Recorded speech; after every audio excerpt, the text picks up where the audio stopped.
is up, Geeky Saiyan Army? It's Kanan. It's Jessie. And we are, of course, the Geeky Saiyan couple.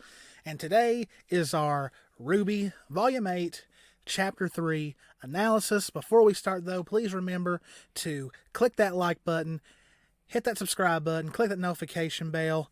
Either one of them helps the channel out a whole lot. It only takes a couple of seconds. Help us grow the channel so we can continue to bring you videos like this. All right, let's get started. So, before we get started, I still love the timing that we started a RWBY fairy tale theory video series, and we started with Penny and how her story is going with Pinocchio, and this chapter's name is Strings. So that was very, very the timing. Wow. Anyway, so when this chapter starts, it's black screen at first. You hear all these weird sounds, and originally I thought it sounded like somebody walking through snow almost at first. I was like, well, what's going on? And then all of a sudden, RWBY appears on the screen gasping, and it's almost like a jump scare in a way. It's like, what the heck? But it is, of course, it's after they have experienced coming through the tubes, and Weiss is getting her revenge on Nora for Nora just pushing button. Like, it was pretty much a moment that made the entire fandom, I think, laugh. I didn't say it in our reaction, but I said it later on Twitter. Weiss looks really attractive right here. She just does. Like the hand on the hip and just the look on her face. Everyone says Weiss is best girl, and most of the time people say that Weiss is the of the four is their main crush. Mine's mostly Blake because she reminds me of Jess. But yeah, I just thought Weiss looked really attractive right here. And, you know, Nora's saying it's a once-in-a-lifetime experience, which Blake did not enjoy the ride, apparently. She says good because she never wants to do it again. Blake in this episode, this is like, she's had several moments throughout the series, but I think this is the most cat-like she has ever been in the series, because if you've got a cat, if you grab your cat and just, like that, they get wide-eyed. They do not like it. Cats don't like being jerked around, not jerked around, but like, what's the word I'm looking for? They don't like to be manhandled in a way. Like a dog, you pick up a dog and, rough them around, they lick you to death. Dogs get excited when you do that. Cats, no. 9 times out of 10, they're more likely to swat at you or something if you do that. Or look at you like you're going to die yourself. Yeah. And it's because of this episode. I think this moment right here, people have pretty much said Blake is the stoner of RWBY. Okay. Don't know. I'm guessing it's this part right here because she's frazzled. Her hair's all messed up, and it's this. Even her ears, maybe it's this right here, because of the steam and all that from the tube that's doing it. But yeah, she, her ears are so animated. Like, what I also love is that Blake is very sassy and playful this volume. She was a little bit in volume 7, but they're doing a lot more with her in this volume. She's slowly coming back. Yes. Because in the DC comics, we got to see what Blake was like before Adam pretty much screwed her up. That's what abuse does. Yeah. And now we're seeing more of Blake's real personality. She's still the quiet one, I guess, in some ways. Like, she's still Blake that we've always known her, but she's opening up more, which is really great. It's called character development, which a lot of people still say Blake doesn't have any, and I don't know, just pay attention in English class and literature class, that's all I can say. But anyway, moving on, we get some more May in this episode, which she calls Penny Robo Girl, which it's not a really nice thing to say, really. But they ask her which way, and we see that Penny can pretty, computer beeps and sounds. Like Penny pretty much can map out the entire place. Like it's really fast. Like it's like boom, boom, boom, boom. And it kind of like, I think I said on reaction, it kind of reminds me like, this whole thing reminds me of like Assassin's Creed meets Metal Gear Solid, because they're being so covert and all that. Like that's what it reminds me of. And then Penny explains, we go left, right, straight, oh, up. And I'm just like, I think in our reaction, I tried to say, oh, I am so glad she's here, because I just forgot all of that in like an instant. And everyone's reaction, yeah, it's like, oh, like, it's like some of the, she's so fast on her directions that it's almost like, oh my gosh. And everyone's like, Ruby looks kind of proud. Everyone else is just like, what? yeah. And I love that Penny says, and my name is Penny, which is great. It's more of Penny showing she's not necessarily, she's not just a machine. She is a person. Which, more goes in the story of Pinocchio. So more build up on that, more showing that yes, Penny shares a lot with the original story of Pinocchio. Which May was like, Ruby's face. Yeah, Ruby was like, ha. So we get to see more of May's semblance, which is pretty much invisibility, which is awesome. It is really, really awesome. And we so they move through. We, as the audience, can see them because we need to be able to see where they're moving, which in reality, like within the show, I don't think anybody could see them. Like if they could see this blur, they'd be caught. But I think that's made so we, as the audience, can see them. And I said in our reaction, this is typical standing in an elevator, just waiting to get to your floor, not really wanting to talk, not saying much. It's like awkward elevator time. And when you start the day at a convention. Yeah, pretty much. Everyone's just kind of... And of course, they're in this little bubble because this is signifying what May's semblance can does. And of course, this is used in almost any kind of situation where someone is sneaking into a place. They've done it in several video games. Final Fantasy VII Remake is one of them that they did it in, where the elevator stops and they all get like wide-eyed and scared, and these two soldiers or guards walk in, and of course they can't see them, but they're talking about, how the Grimm are just waiting and it's creepy and all that. Which we, as the audience, know why the Grimm are waiting. It's because Salem still doesn't have a clue how to use the relic.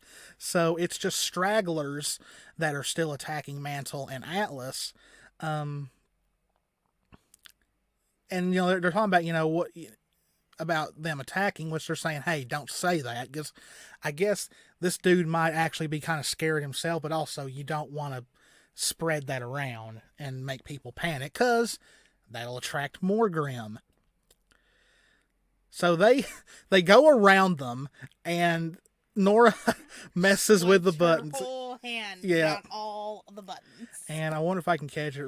Nora's got this perfect expression on her face. I can't catch it quite here, but it was pretty funny. It's your classic elevator gag. What? Yep, and then the doors close on them.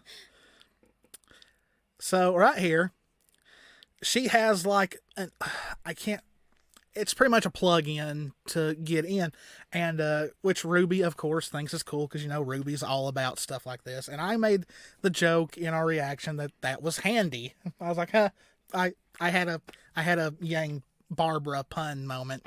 I was kind of proud of that.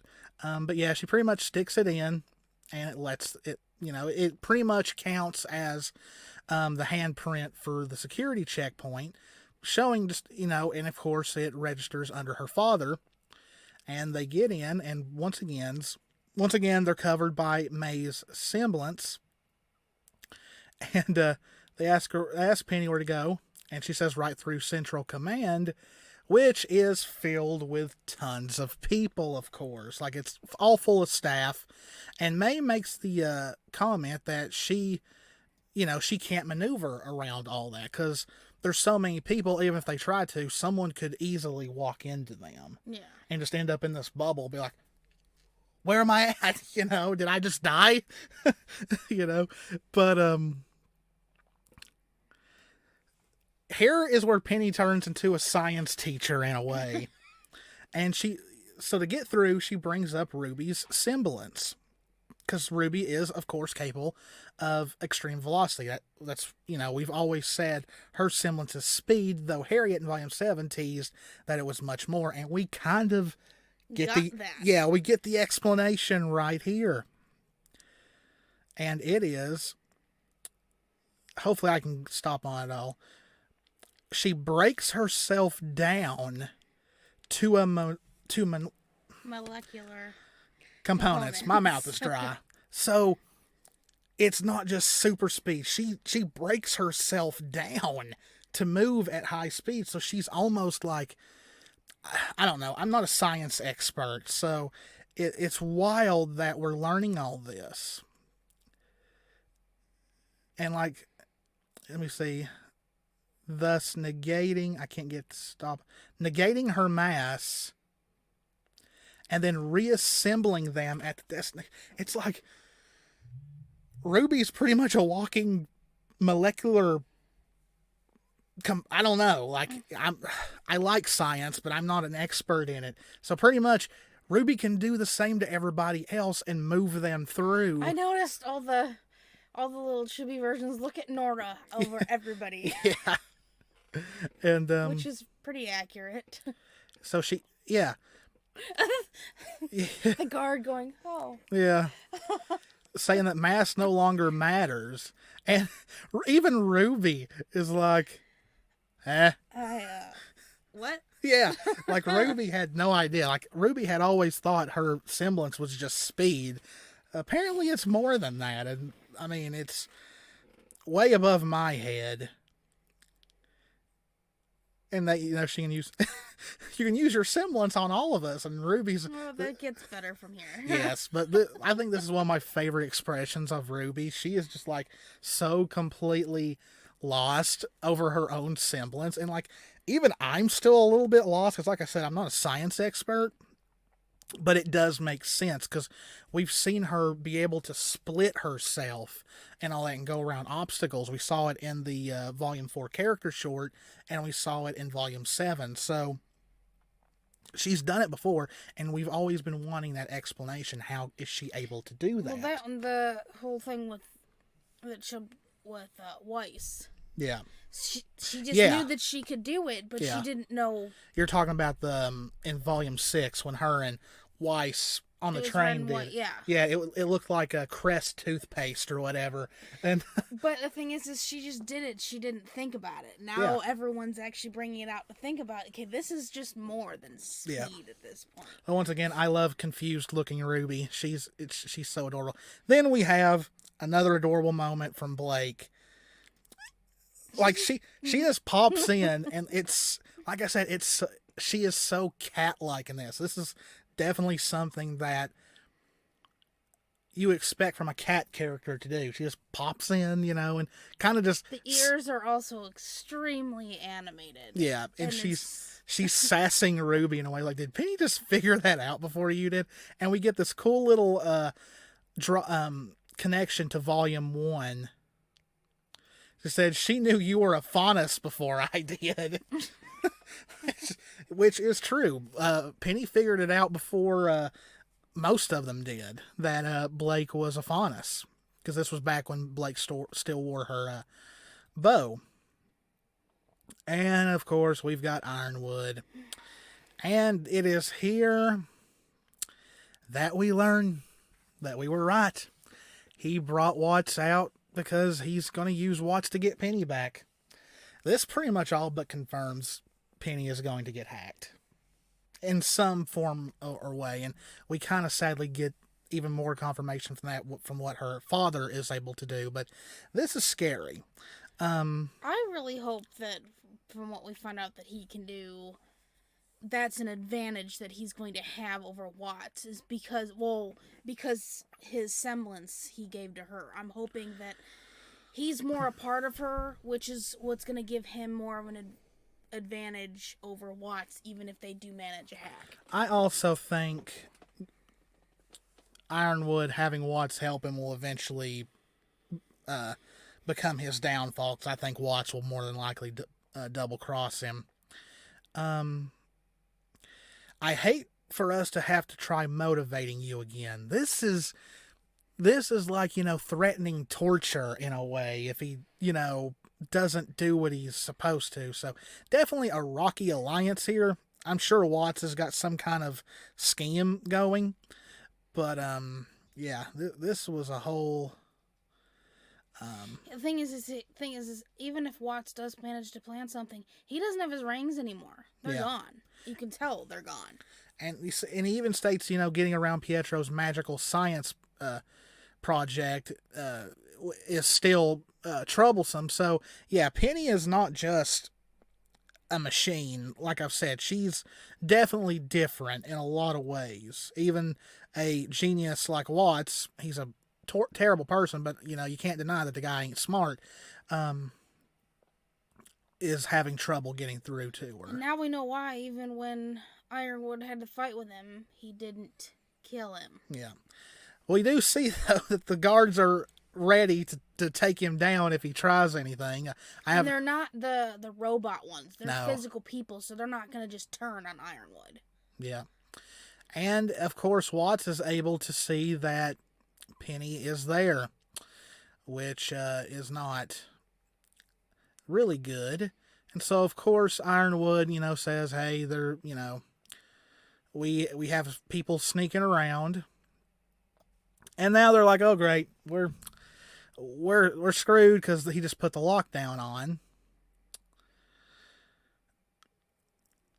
And so they bring up that they did pass a hangar, so May is going to get them a ship. Penny encourages that they need to keep going. And Nora, of course, comes up with an idea, which I think, besides how Blake was acting and other stuff that happens in this chapter, this is probably the most talked about moment of the chapter. This poor guy named Bill is walking by and Nora trips him, and the poor guy, he must be the butt of all jokes, because apparently, his son or daughter got him a cup that says #1 dad, and someone has wrote a U over the A, #1 dud. So that's nice to know that Atlas has a very, very professional staff that are not above schoolyard bullying tactics. But the cup full of hot coffee lands on these guys' terminal, and one of them gets just nothing but a lap full of coffee. I've never had hot coffee spilled on me, and I never want it to, but I've heard it hurts worse than anything. Hot tea isn't much better. And so it causes a read the sign, Bill, like no food or drink in Central Command. And we get a tease for maybe a Future Grim? Yeah, a Grim Shark. I don't know. It's such a weird advertisement, though. Like, it's definitely based off the Jaws movie poster in a way. But, it's like you got this Grim going after food. Like, does food or drink in Central Command cause the Grim to come? So everybody just starts, like, they're just berating this guy, and everybody else is watching. And I think I tried to make the joke in a reaction, but later I said, I think Ruby just gave us a teaser into what it's like sometimes at the Rooster Teeth office.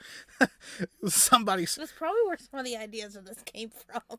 Damn it, Barbara, you spilt coffee all over the place. I'm not saying Barbara did that, but I could see sometimes Barbara doing something like that. Just like I could see Barbara doing it just to be mean, just to be a little shit. But the guy runs out. He is screaming because of this hot coffee on him, and it's awful. Hot coffee does not feel good, I'm sure. And so they use this distraction to use Ruby's siblings to zip on through. And see if I can get a better picture. Okay. I'm surprised you didn't pick this out. Is Ruby doing the Sailor Moon pose? Yes, she is.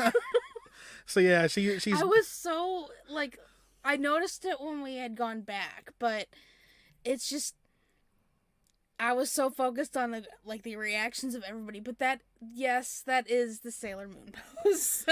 Almost exact. Yeah, so Ruby's doing the Sailor Moon pose. Penny is just in complete awe. Yeah, she like nuts and bolts shippers are getting fed this volume. Nora looks jazzed. Weiss is, yeah. I've done this. Poor Blake. I don't want to do this again either. Blake's exactly what she turns out to say. Yes, and Blake's legs are shaking. Like, she was completely... It's like when you toss a cat on, like a cat that doesn't like it, onto a bed. They're just like, Yeah, and she's like, another thing I don't want to do ever again. And her poor ears, see if I can catch it. There it was. There. I don't know. Yeah. Down. Yeah, Blake was not thrilled for most of this episode. She's about ready to go back to Mantle. Yeah. But after twice of this, she goes pretty much, she's probably like, I want to go back. Yeah, and I mean, it fits how a cat acts. I mean, I know faunus are way more than their animal characteristics, but that's what she legit acts like for most of this episode, is how cats act like whenever you... The instincts of being tossed around. So they're walking down this catwalk. Get it, catwalk. And then they come to this door. So we've seen this door in the trailer. And originally we all thought this was a cell and that this is where Robin and Crow were. Nah, that turned out not to be right. But once again, she uses her it's a finger thingy. It's like a verification, like a port. Yeah. Kind of reminds me of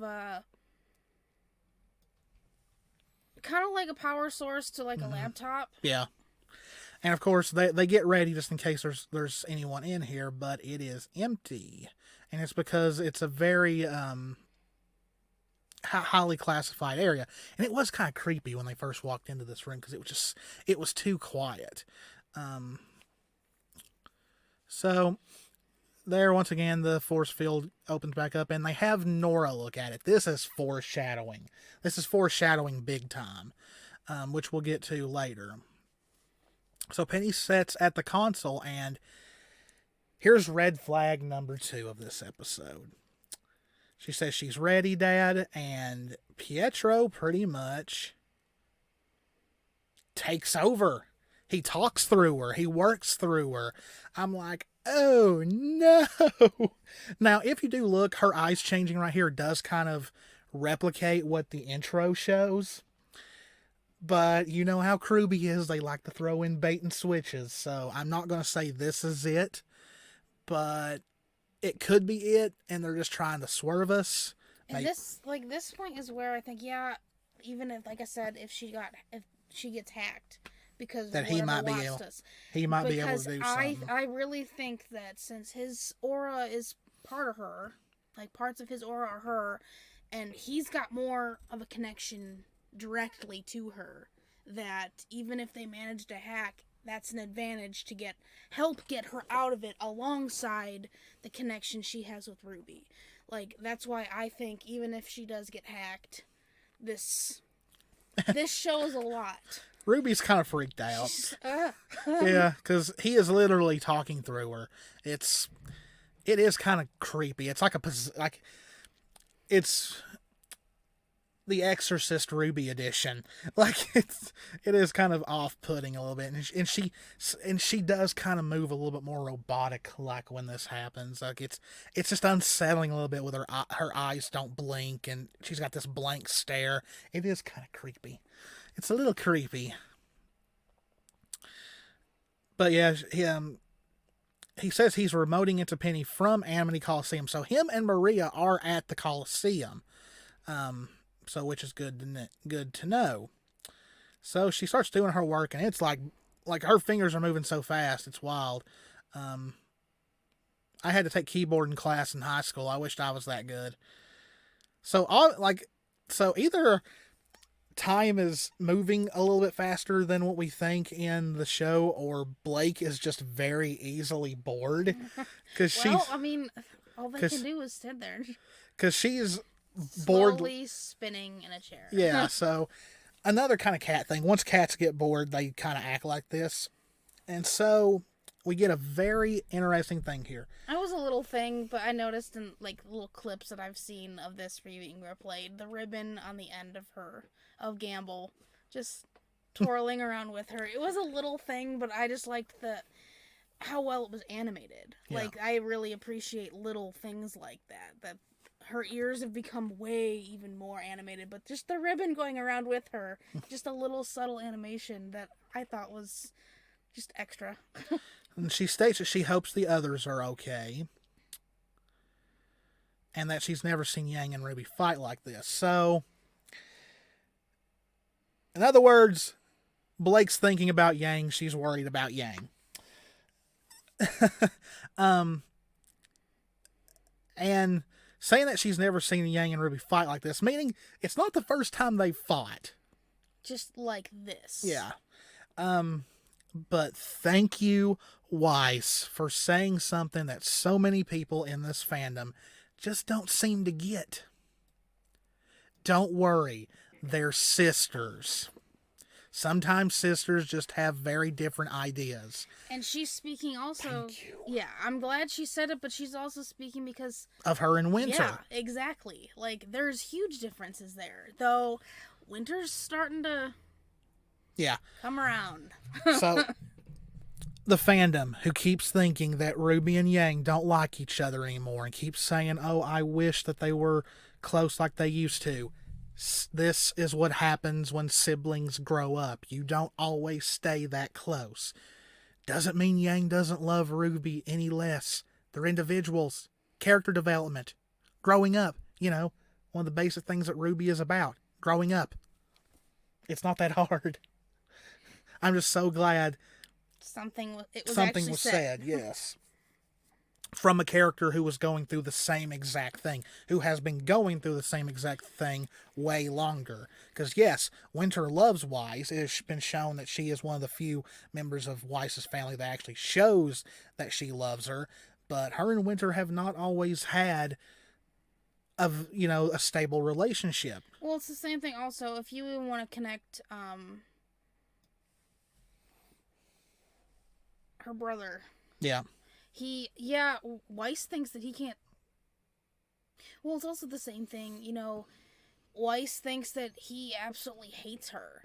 But really, once Willow said something about why do you think he's acting like that, he probably does love his sister, but you gotta think of where he's at now that we've seen a glimpse, getting to meet their mom and all that. You have a slight glimpse on why he acts that way. Yeah. And it's clearly he ain't going for his father. I'm sure he's done. And now here, Nora is in a way trying to make Blake feel better and saying that, the others will be all right. She states that John's a great leader, which yes, John has shown that he is a good leader. Oscar has grown a ton. Very, very true. And Yang is more than capable of protecting them all in a fight. Yes! Yang, like I said, Yang is the tank in that group, which as of right now, the others don't know what's going on. And like I said, since this volume is happening all within the same time of each other, we don't know if Oscar has been kidnapped yet as of this episode, or they might be happening around the same time. I think this is happening before that happened. You think so? Or as it's happening. Yeah. And then, of course, she doesn't mention Ren, which Blake and Weiss notice. Yeah, they kind of... Like, yeah. And of course, Ren is... I don't know what he is. I was like, ooh! This actually touches back to what I've been saying the whole time.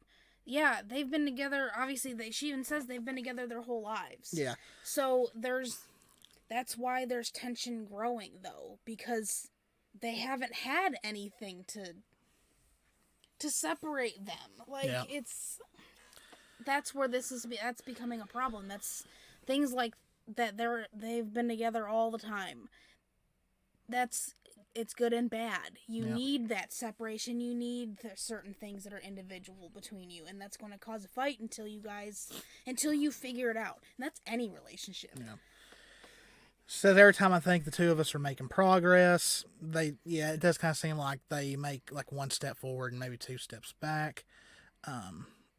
We've been together our whole lives, but I feel like I understand him less now than ever.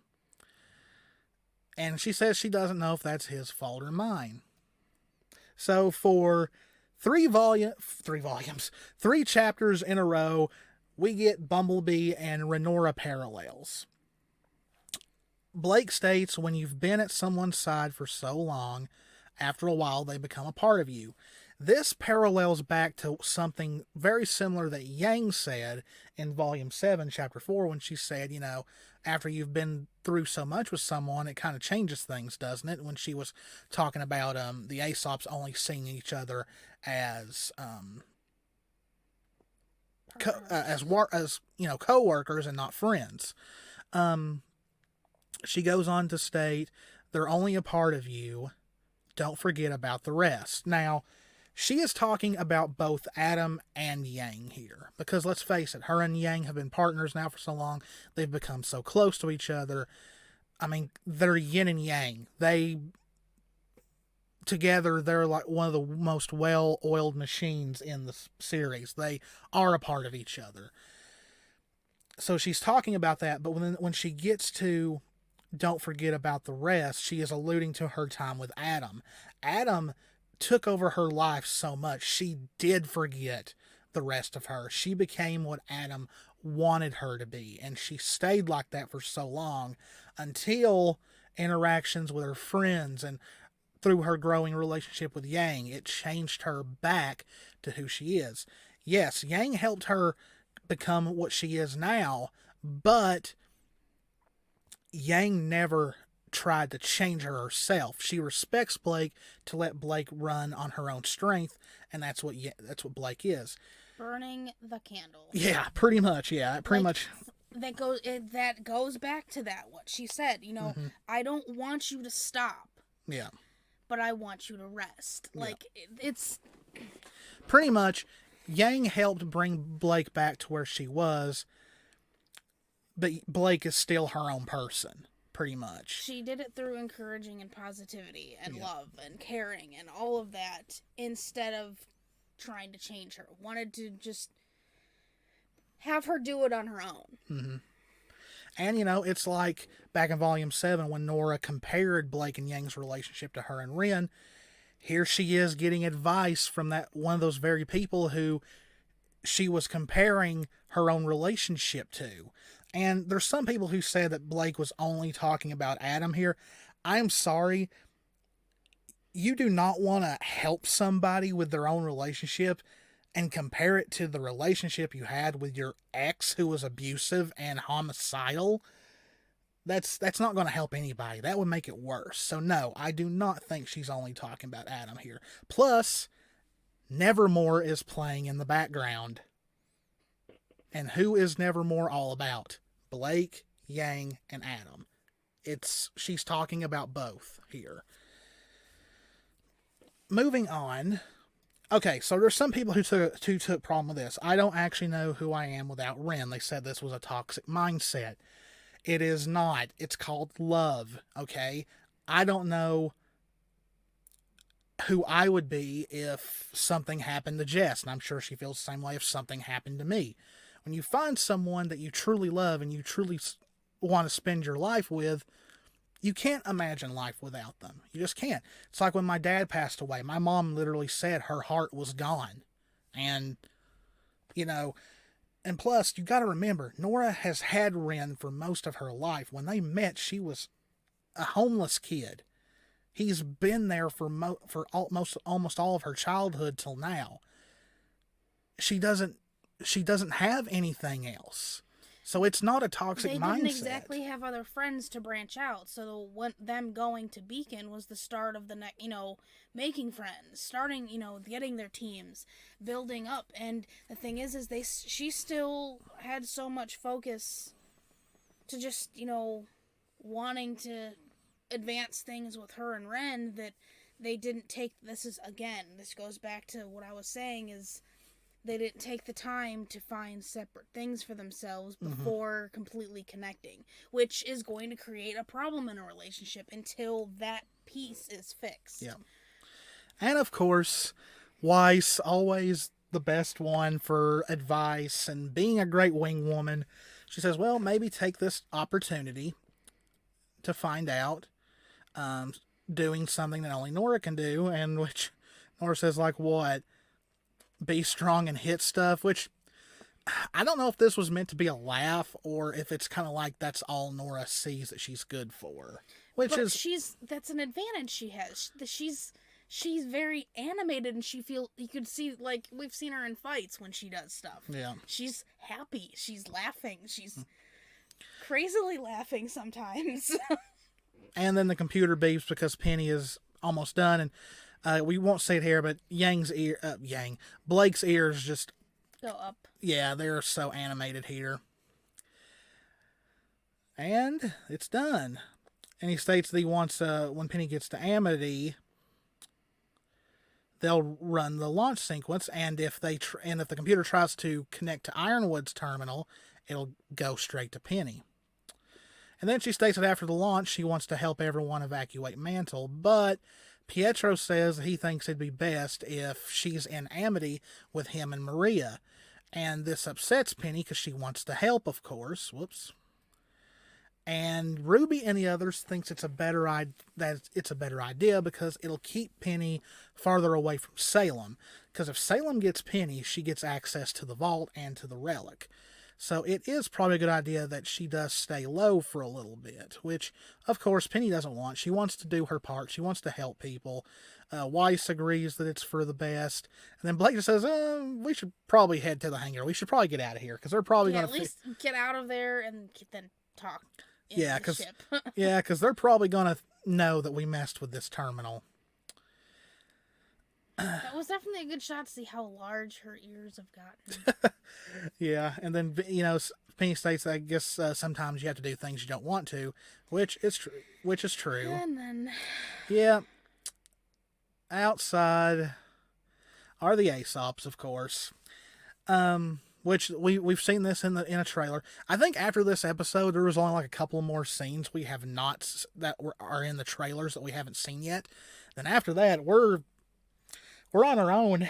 After that, and I think we'll see the other two scenes next episode, and then after that, we don't know what's going to happen. And I love this. They say it's time to go home, Penny, and Weiss is all smug. She's like, so your first time losing to us wasn't enough? And everyone gets ready, except Penny, of course. I love this. What were you going to say? Well, I was waiting till you got to it. Where am I getting? So we were holding, we were the classic, we were holding back.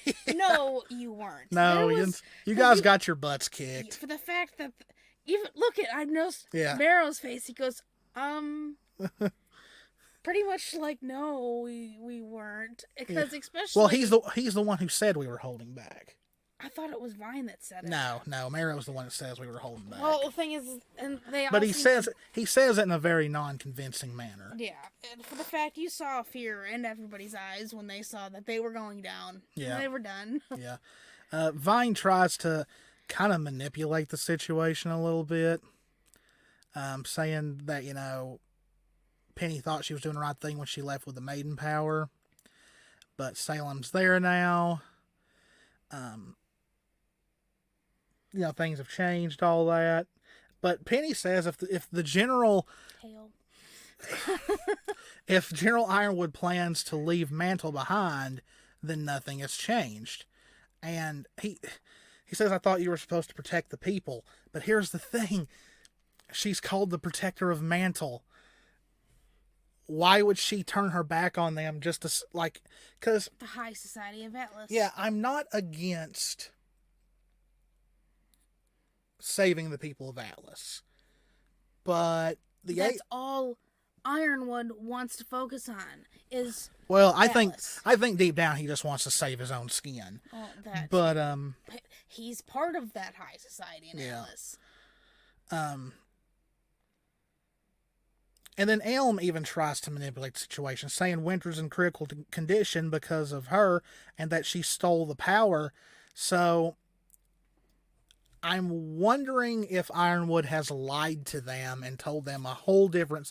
Like, I wonder. I'm pretty sure he did. Yeah, I wonder if he mentioned Cinder or anything like that. And they've probably not talked to Winter. He probably just told them, Penny did all this.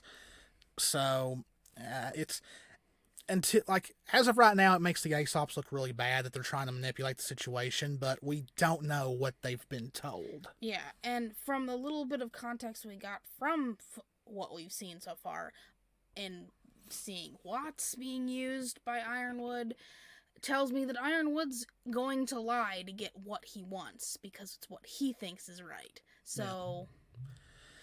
And even Marrow says, just open the vault, hand over the relic, and Atlas will be saved. I really just do not think Ironwood has definitely not told them everything. Yeah.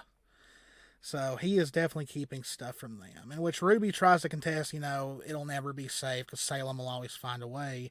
And then Harriet says, one more word and I'm throwing you in jail right next to your uncle. So now they know where Crow is. They know he's being held now. So because they didn't know that at first. Now Penny gets very protective of that because, Ruby's her best friend. So that does not make Penny happy at all. I love this look of Penny. Like, I don't think we've ever seen Penny really get pissed. Yeah, pretty much.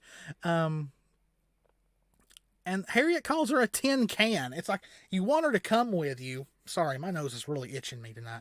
And you're going to insult her? Like, that's just not very good tact.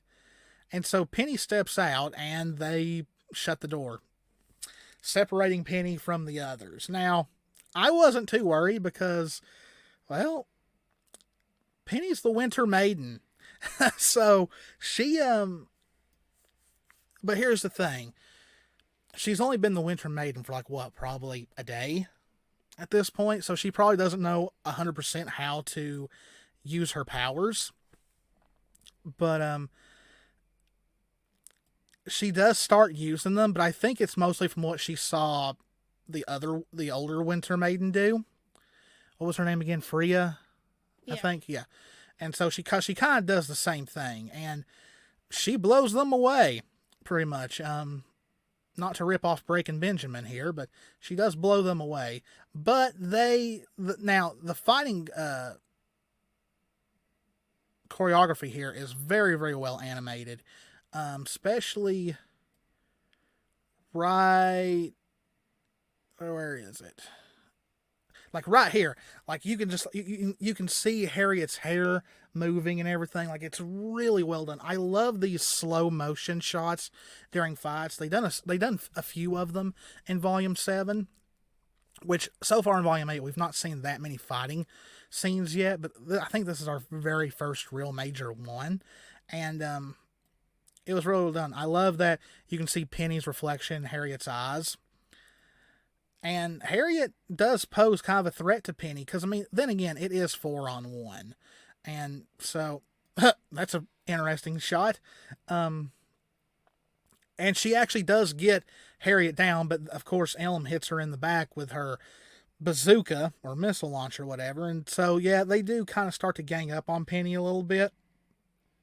But Penny still holds her own a good bit. Some very good fighting here. Pretty fast paced as well. So it's really hard to catch all of it. But Penny starts to, it starts to literally hail in the room, which was pretty cool. There's more fighting. I think it's Marrow that gets sent over the rail and they have to bring him back over.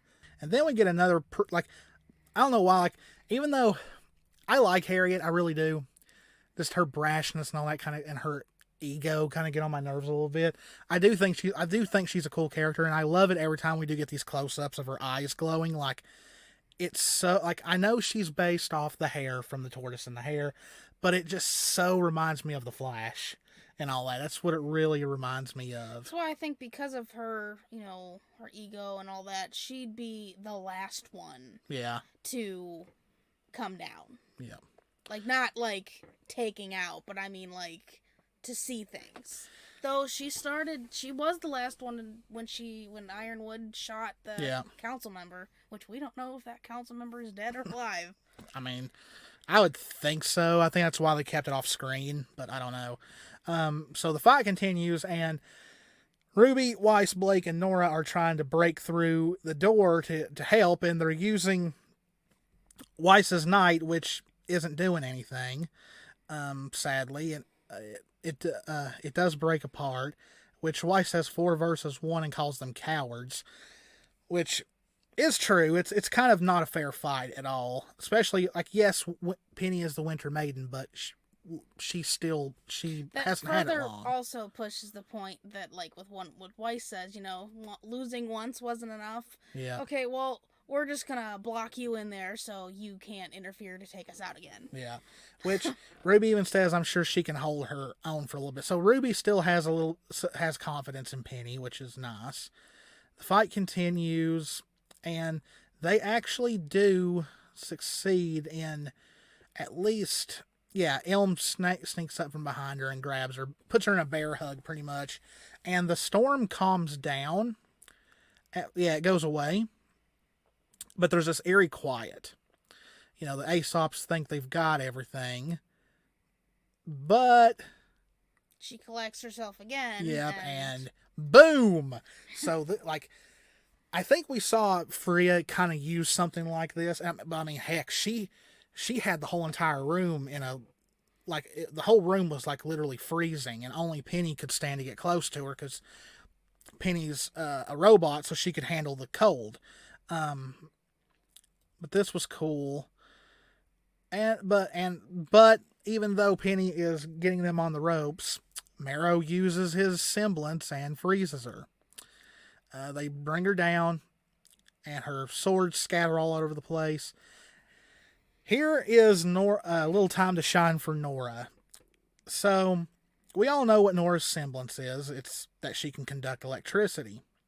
She says, be strong and hit stuff. Now, we saw this in the trailer. Originally, we all thought this was them breaking Crow and Robin out. It's not, sadly. So here's the thing that's got me wondering. We all know what Nora's semblance is. The characters know what Nora's semblance is, but before she hits it, Weiss yells out to her. And it makes me wonder why.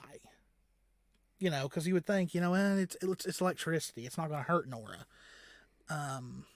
Which she hits it, and, it goes down her hammer, then it goes to her face, which we saw this in the trailer, and there's the little pink lightning that happens, and it's funny, and it's funny in that what happens to her hair, but she gets all, it looks like electricity veins. We've seen her take on pink lightning before because of her colors, but never to this extent. Yeah, this is this.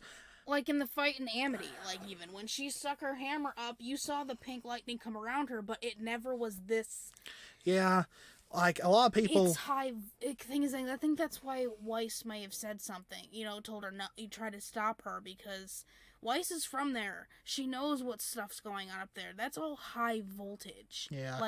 Overly high voltage. This would be more than just lightning bolts. Yeah, I don't think this is a good thing. But her hair stands on it, and I make the joke in our reaction that she went Super Saiyan. But it's enough power to completely bust, and the Aesops are almost about to arrest Penny, and the door completely busts through, knocks them back, and let's see if I can.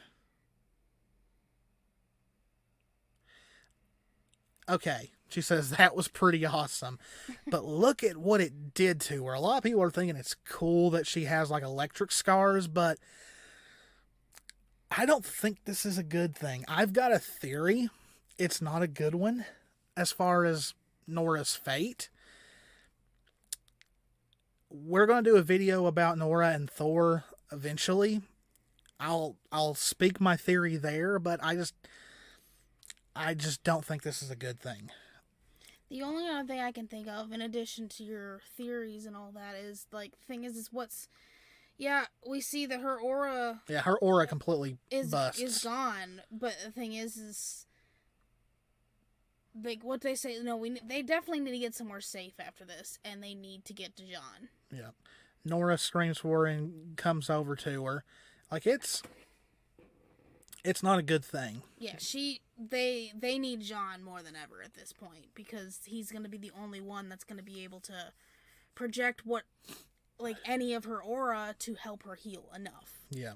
So Ironwood's about to send more soldiers there, but Watt stops him and tells him that he has a message for the Aesops, which is never. Now this was cool. Like, Penny has got like a literal storm above her. Like, it's wild. It's like, Aesops, if I were you, I wouldn't want to mess with this. Run. Yeah, because I'm sorry. No matter how skilled you are, you ain't gonna be able to compete with this up here.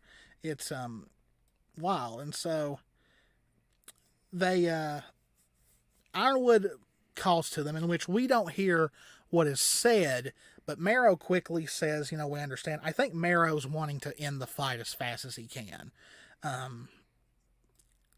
We don't hear, but we pretty much find out what it is. So this is a cool little moment, Penny flying like Iron Man in to attack, and Ruby and the others following suit. But Ruby, Weiss, and Blake just succeed in getting swiped off the catwalk. It's like, why didn't you try to dodge? I don't know. It just seemed like, man, you've done this cool run in. Well, they also, the way the Aesops were, they didn't go at them. They were going around them to just knock them out of the way. Yeah. And they weren't expecting that, so it was going to just knock them over.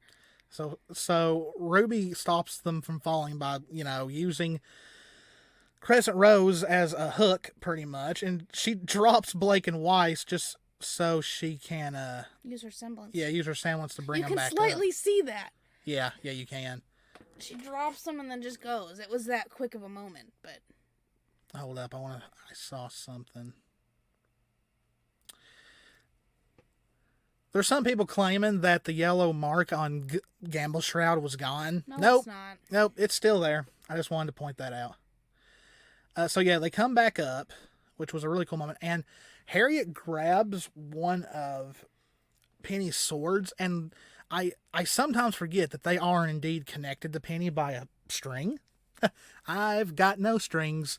And she rips it completely off, which seems to hurt Penny a little bit. This was a cool moment right here. And of course, when Ruby, Weiss, and Blake show back up, it's when Elm says, "Let's get out of here." I think the Aesops are still kind of scared of Team RWBY, in a way.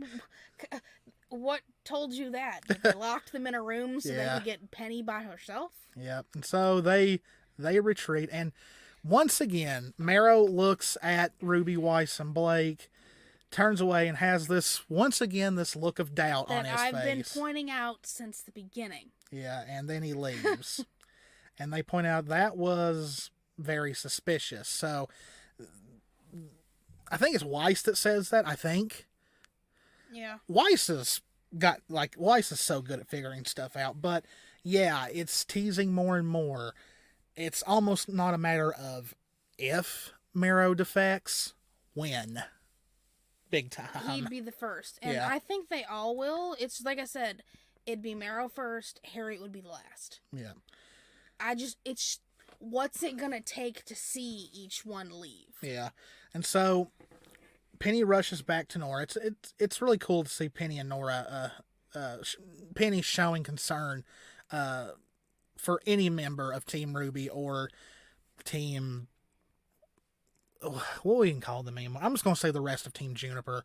Because, in those early volumes, we mostly just saw her mostly interacting with Ruby, so it's nice to see her interacting with the other characters more. Well, it also fits because I know when Penny had first, she had said about the friends thing, Ironwood, Winter. Yeah. But really, she's showing more concern and care for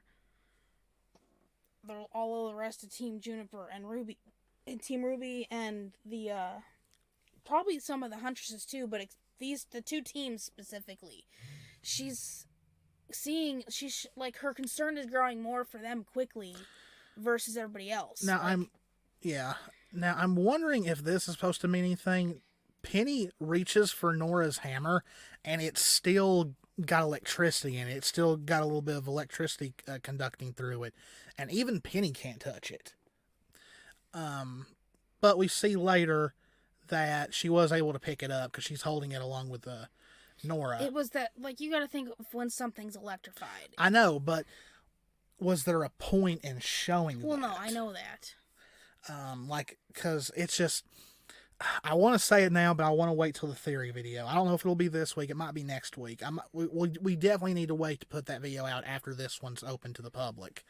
But first they walk in, there's nothing there, but May whistles and tells them to come on, and they just walk in, and there she is with the ship, and she notices that Nora is hurt, and they say that they need to leave. They need to get out of there. Now, Penny activates her maiden powers, but I'm guessing she busted the hanger open. I think she did. It's done from such a far off angle that it was hard to kind of tell at first. Hear it. Yeah, you can hear it, but it's not so loud to where it was very like. Moving on, I can't think of a word to say. So they get out. So yeah, and Nora is not in good shape. Ugh, that doesn't look so. In the end, both teams have succeeded in what they split up for, but things haven't gone exactly well. Oscar has been kidnapped by Salem, and now Nora is seriously hurt. Now, next chapter 4, I think the groups will still be split, because there's still stuff with Yang, John, and Ren that we haven't seen from the trailer, like them chasing after the Grimm, and then of course Yang having that wide-eyed look on her face. Hopefully it's not something horrific, but I think I'm making this prediction now. I think chapter 4 will be the last one of them split up. I think they'll be back together by chapter 5. Hopefully. We'll see. But Penny is very, very sad that Nora had to get hurt, because I'm guessing Penny sees it as her fault because she rushed out and got separated. But we have, once again, why is everything that involves Penny either so innocent and so pure, and then it's also the most heartbreaking stuff in the series? That's why I kind of hope in the end, like, she has her, that moment, the happy moment in the end. The end of at least most the good stories of Pinocchio, there is a happy ending for it. She deserves it. Like, she really does. But she says it's time for her to go, and we get the nuts and bolts hug from the trailer. There's been 3 nuts and bolts hugs this volume. But to me also, that keeps cementing what I said about, the same thing with the hacking and all that. That connection she has with Penny over anybody else next to her father is the strongest. Yeah. So Ruby would get through to her no matter what. Yeah, that's why in our video I'm saying that Ruby is more than likely the Jiminy Cricket of Penny's story. And this is so cute. Penny hugs her back, and it's just... Oh, it's so cute, and And they all smile because they all love Penny too. It is. I think in our reaction, I did make a point to say that ever since that Penny, reemerged last volume, the comments that they made when she showed up, that was all good. They were all smiles. They were happy to see Penny. Yeah. And to see that it was, regardless if she was upgraded, she was still Penny. Yeah. So this is pretty much Penny saying goodbye, and it just gives you that feeling, when her and Ruby do meet up again, is Penny going to be herself anymore? I've seen some dark things that people have said on Twitter that I'm not even going to waste time mentioning. Yeah, so we find out here that Watts did indeed want them to bring one of Penny's swords. Now, I don't know exactly what he's going to be able to do with it. I'm sure we'll learn, but, he says, if you can't beat them, make them join you. And it's like, oh. make them, force them to join you. And To me, I think he's going to try to use the technology he can get from that, which is based within her, to try and control her. But that's where I was thinking it's between Pietro and Ruby would set her back to be able to come back from that. This is going to be I think that's going to be part of his downfall too, is he thinks he can do this. You know, he's going to get the control. It ain't going to last. Yeah. And I know you had mentioned about this Watts, that's going to be Ironwood's downfall. What are you talking about? He's already on his downfall. I know, but I just see Watts probably double crossing him at some point. But we'll see, because who would you rather double cross? A paranoid general or an immortal being who could have you killed just like that? He's screwed either way. Yeah, I mean it's either way. Either my thing for Watts is either Ironwood's going to do away with him, or Hacked Penny will like start to think on her own or something and do something. I don't know. Who knows? Maybe he'll get torn up by a Grim. I don't know. But yeah, the chapter ends on a very, very not so good feeling. Same way with chapter 2. I mean, all chapters this volume so far have not ended on good feelings at all. And just think, we've got 11 more chapters to go, I think. So it's not going to be a good time. Hopefully we get some chapters where things kind of go okay before they just destroy everything at the end. Who knows? So that was our analysis. Not a very easy analysis to do. Like, doing an analysis of fight scenes is pretty hard. Plus, with stuff that is like happening very slowly within the scene, it's kind of hard to do it. But yeah, I hope you guys enjoyed it. If you did, please hit that subscribe button, hit that notification bell, click that like button, leave us a comment, let us know what you think. I tell you, every volume, it seems like they amaze me more and more what they're able to do with the storytelling of this series. So I can't wait. I cannot wait. I cannot wait. The little animation things, like her ribbon on Gamble, her ears, little things like that. It's so awesome to see the changes from the start of everything up to now. Yeah, I'm very much looking forward to next week's chapter, though sadly, since it's the Saturday after Black Friday, I've got to work that day. I've got to work all the way till 8 p.m. I'm going to have to stay off Twitter and everything all the way up till almost 9 o'clock at night. So that'll be fun. It wouldn't be too much different from the car issues from last week. Yeah, but I mean, that was a little easier because it was just easier to stay off my phone, because like before I even knew you had problems, like I was on the computer, I was playing a game, like I could distract myself. At work, I'm just standing there, and usually my phone and Twitter is like, it helps my day go by faster, and I'm going to have to stay off it, YouTube, all of that for like... At least I have work from home stuff. Yeah. Like I said, I'm going to be there like for 12 hours almost, so it's going to be a rough day. Anyway, we're rambling. As always, guys, this is Kanan. This is Jessie. We love you all very, very much. Please stay safe, take care of yourselves, and we will see you in the next one. Bye. Bye.